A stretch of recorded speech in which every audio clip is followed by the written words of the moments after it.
Hey everybody, it's Charlie from Daily Motor, and when you're going to drive a unique car like the mini JCW Convertible, you better take it on a unique trip. That's why we are at the top of Pikes Peak Mountain here, just south of Denver, Colorado. At over 14,000 feet, this is one of the most unique driving experiences you're going to have on asphalt. And this car is a perfect car to do it in because look at this thing.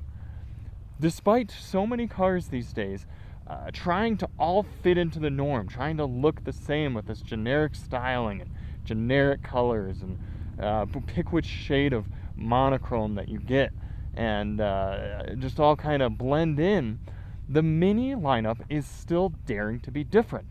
And despite it not being the most engaging driving experience on the market or as engaging as a Mini from 20 years ago, this car is still unique, and that's why I've appreciated it today. I mean, how many cars do you know that have just a single exhaust port right out the middle? That's kind of cool. That's almost the opposite of those cars that have goofy 1-into-4 style exhausts in the back. So this, as you're looking at it, is probably about a $50,000 car. The JCW gets a hopped-up 2-liter turbocharged engine, making 228 horsepower still, but 280 pound-feet of torque, so plenty of twist to help get you up these mountain roads. But we've got this great colorway with the blue and the red accents. You've got a wheelbase that goes nearly all the way to the back of the car. You've got a big old Union Jack on top of this convertible top that we will take down for part of the drive. You've got a nifty little trunk that you can put up to 176 pounds on here, so I could safely sit and enjoy the Pikes Peak view right here. And then look on in there. It's actually, a moderate amount of storage space, but admittedly, it's a little bit hard to get stuff in here. And then coming on in, you've got, again, that uniqueness extending itself to the interior. You've got the John Cooper Works sill plate there, and so much of this unique cloth material around the cabin. There's no more leather here inside the Mini. It's all kind of a synthetic material, but the rear area is just barely large enough to fit adults, even with the convertible top up. Me at 5'10", I can come on back here, and the seat comes back, but it is soft, so I wouldn't be comfortable in here for plenty of time. But I could sit back here, and especially when we bring the top down, have a little bit of extra headroom. But actually, my headroom is totally fine. It's just kind of this upright seating position that isn't the most comfortable. Whew, feeling the 14,000 feet of altitude as I do my walk around here. So let's get on in the driver's seat and get driving.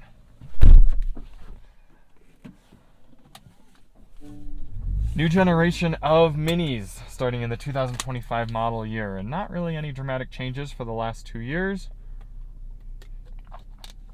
Still got this big old information screen here, which handles data in kind of a funny way. You'll see as Android Auto comes up, you just got it in this block. Never seen Android Auto in a perfect square before, but it's kind of nifty. And then you've still got this head-up display in a glass screen, if you will. I don't care for it, but it's still what Mini is doing. So let's push this little lever down and start descending the peak. Now, this is kind of, like I said, a unique first drive experience here for this car. Not spending a ton of time in it, not really getting it in too many different driving experiences, although we did drive it out of Denver today and had an extended period of highway, and then now obviously this hill climb, if you will, and then hill descent. It's 50 degrees Fahrenheit now, so once we get a little bit further down, I will drop the convertible top and we'll experience that. But despite any of the downsides of this car that I'm going to mention throughout my downward descent here from Pikes Peak, I do still appreciate the Mini, and I want that to kind of permeate through my quick drive review here on this car, that yes, the steering wheel is too thick. Yes, the steering itself is numb. Yes, the car costs a lot of money, and yes, it's still not really making that much power given the cost of the car and the JCW heritage.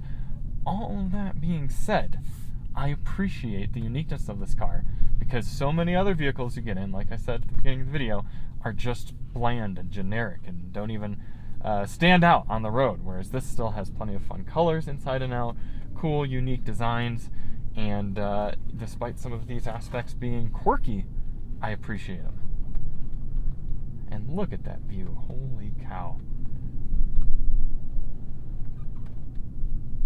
Visibility is a bit limited here with the convertible top closed, so I think we're going to take the opportunity next time we can pull off, and we'll open up the top. Actually, let's take a gander at how quickly you can move while you're opening the top. Oh, okay, so even at 25 miles per hour here, I can do this, which kind of just opens the roof and then stops right here, but then you keep pressing it, or reduce, retractable top, reduce speed. How about 20 miles per hour? Yeah, there you go. So below 20 it looks like. Top's coming back.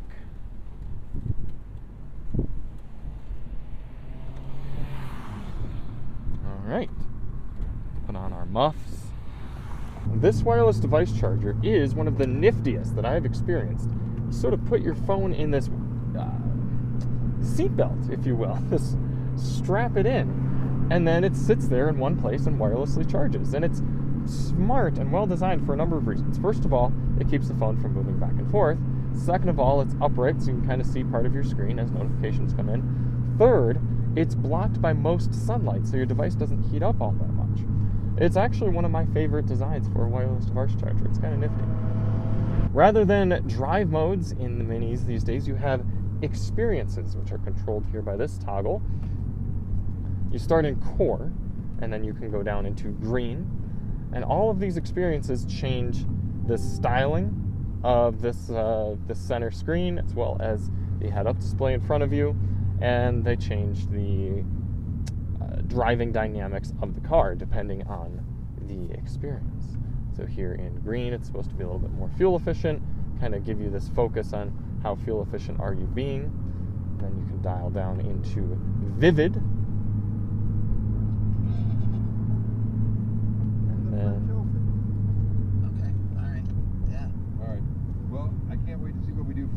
Seems like Vivid starts playing your music, which is interesting. And then other than that, kind of just gives you some red accents. Then you move down to Timeless. And this one I quite like. Adds this sort of beige, old school kind of gauge cluster design in the middle.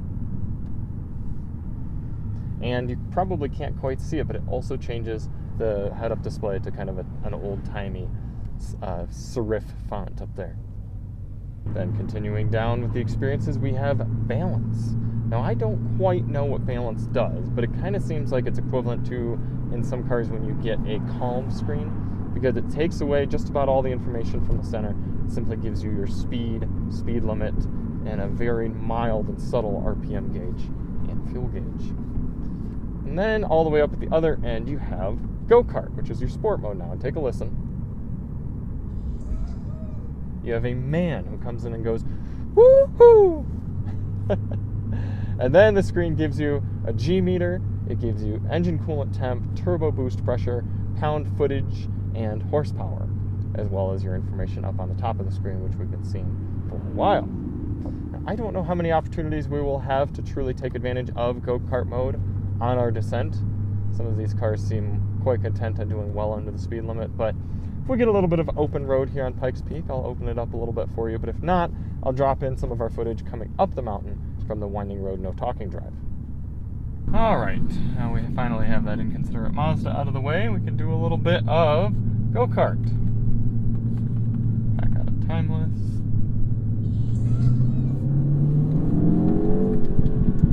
And we don't want to overcook our brakes, so I'm not going to go super fast through here, but just a little bit of spirited driving for you.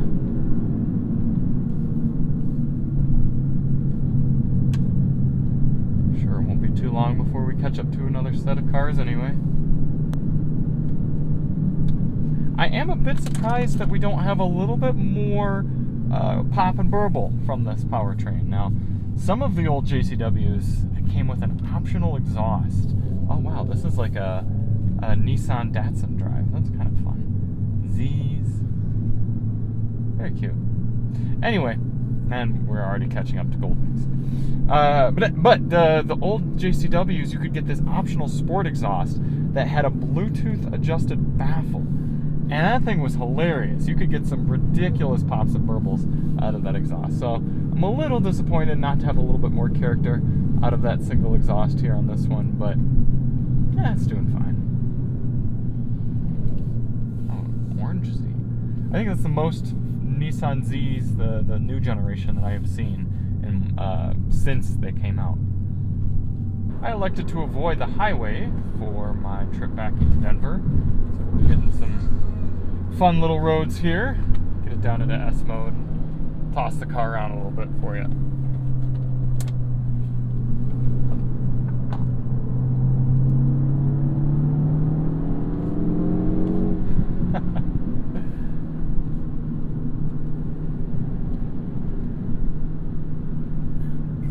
Stop that. I didn't ask you to start playing.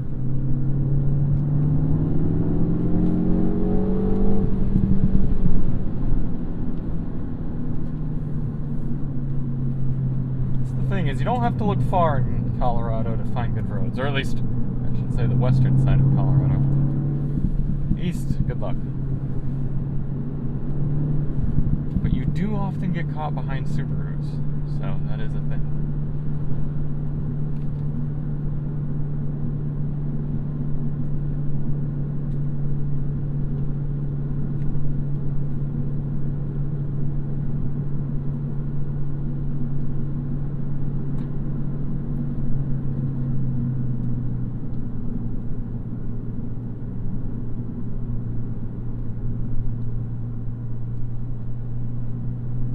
Also not too many passing zones. So, we had a fun little, minute or two there? Looks like we got some rain coming in anyway.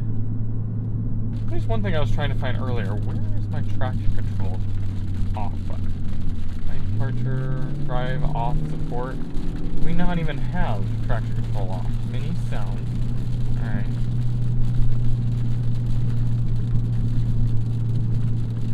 That's a bit of a bummer.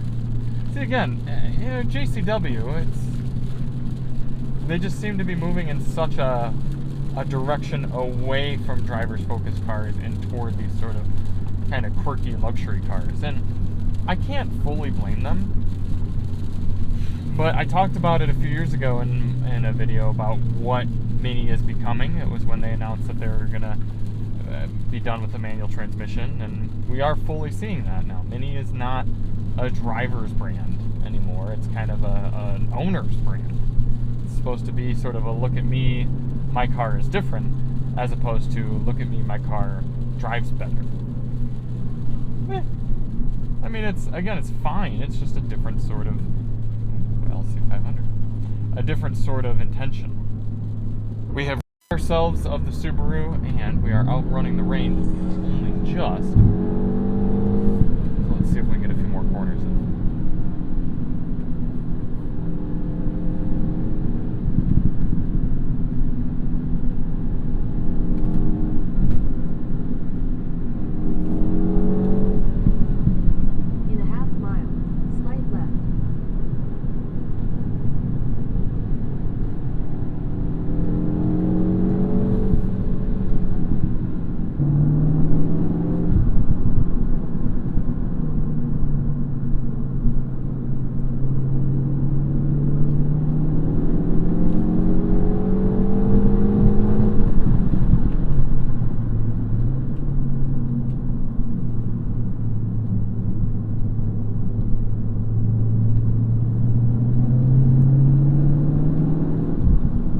Curious what it sounds like with the iconic sounds off.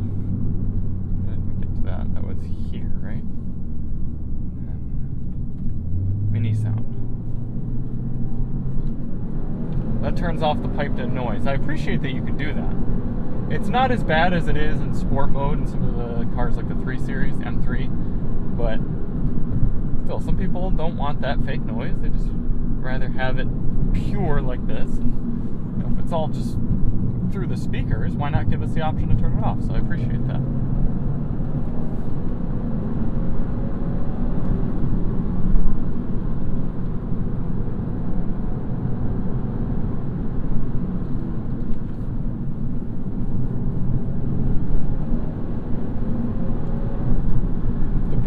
great. The tire feel is good. It's just a very light, vague steering, kind of what we've come to know from BMW and Mini over the last few decades at this point.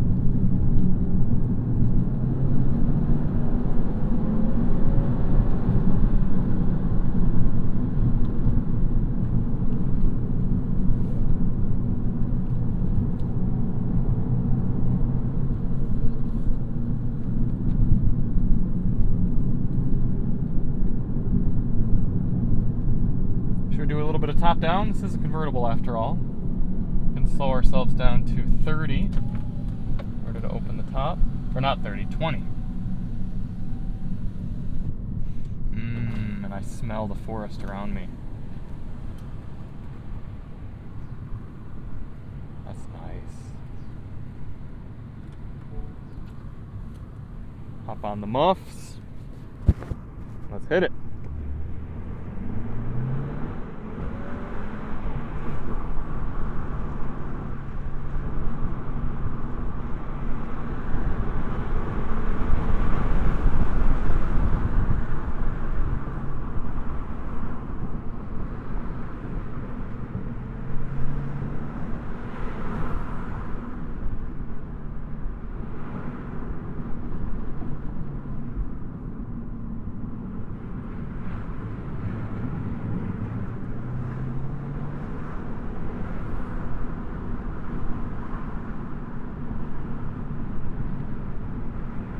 Now, 220 horsepower is not a ton, but when you're talking about roads like this, tight twisties, I don't really want to be going that much faster than I am anyway.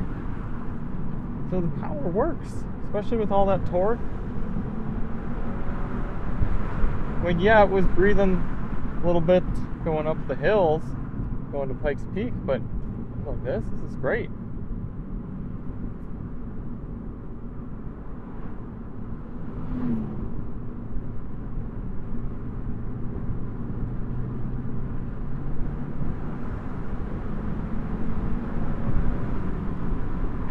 Still cannot get over how thick and chunky the steering wheel is. Look at this. How is this a sporty car at all? Why does a car like this have this sort of steering wheel? It's so big and bulky. I feel like I should be driving it with gloves on. Winter gloves.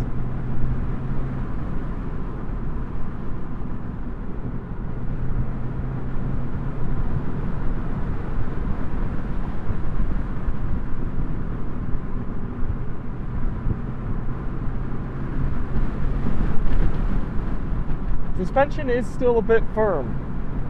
This road got a little bit of kind of just the Colorado bump to it.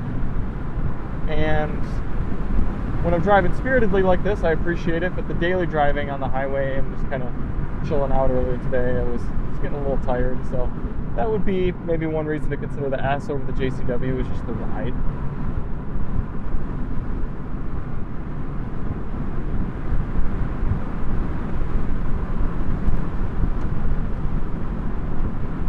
Gosh, one of the best things about German cars, and despite having a Union Jack on its roof, this is a German car, they're just so good at going fast. Just gonna make sure this isn't an officer of the law up here. I don't believe it is. Use our boost button, which I guess is just gonna give us more power. Man, I pretty much cannot hear the engine at all at these speeds with the top down and any sounds on. Turn it back on just to give you all a bit more of a visceral experience.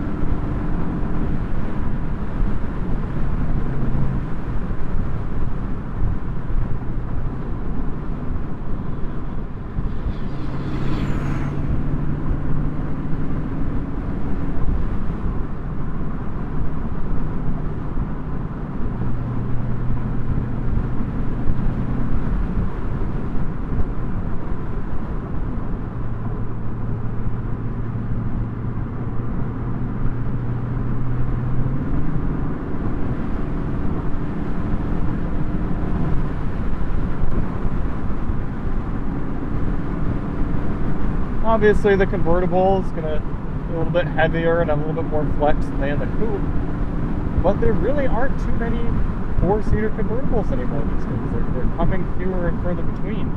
So to be able to get into one of these, the low 40s starting price, with this engine and this chassis, and the four-seater convertible aspect that can actually fit humans in the back,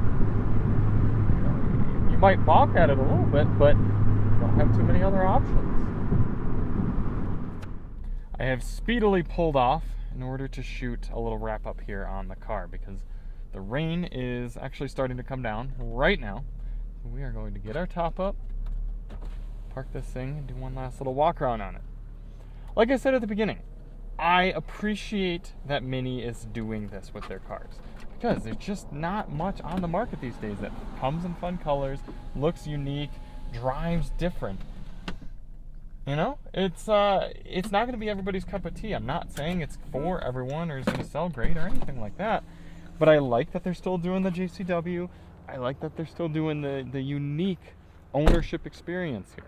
All the different events that Mini hosts and kind of how they're customizing their cars and letting owners customize their cars. I know a lot of people aren't going to necessarily vibe with this, but I appreciate it. And it does still have those performance chops, as you can see from our driving there. And other than that, it does make for a pretty decent car. We've got about an hour left to get home. I did a few hours on the highway earlier today. Had the Harman Kardon music going. You can check the link below if you want to hear some of that. It's an overall very usable little car, and I appreciate that it's still here. So thank you all so much for watching. If you do want to see more on this one, check the link below for our No Talking at Pikes Peak climb. And we've also got that Harman Kardon members only sound test below. And we will see you on the next one. I'm Charlie from Daily Motor, and as always, drive on.